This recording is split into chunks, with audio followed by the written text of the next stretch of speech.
Ce short est sponsorisé par Card Market, le meilleur site pour acheter et vendre tes cartes. Edge of Eternities était un set parfait en tout point et évidemment la direction artistique a fortement aidé à s'y plonger. Wizards nous a gratifié de traitements spéciaux pour des rééditions de terrains appelés Stellar Sites. Et alors là, c'est pareil, impossible d'en garder qu'un seul. Ils vont tous très bien ensemble, et il y a notamment ce haut marché, dans un style rétrofuturisme utopiste, absolument superbe. L'artiste derrière ce visuel, c'est W. Fleming Illustration, je crois que ça se dit comme ça.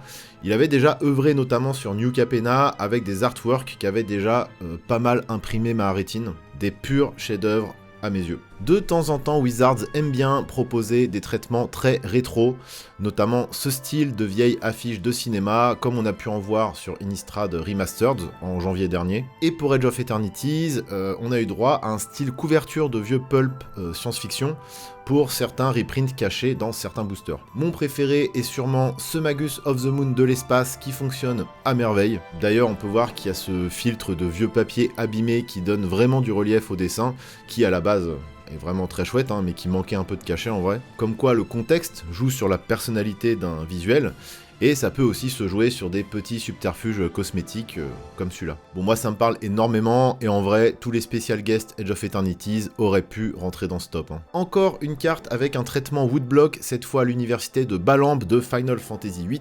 Deux artworks pour le prix d'un, parce que c'est une carte recto-verso. Rien d'autre à ajouter, à part que ce visuel reflète toute la grâce et toute la majesté de ce bâtiment emblématique du jeu. Allez, je vous le laisse quand même 8 secondes.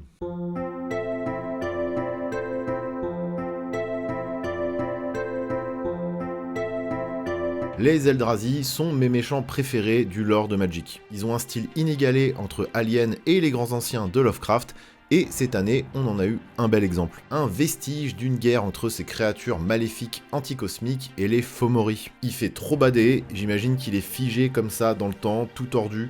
On sait pas trop ce qui s'est passé. Bref, les Eldrazi font peur, ils ont un style de ouf, et vivement qu'ils reviennent.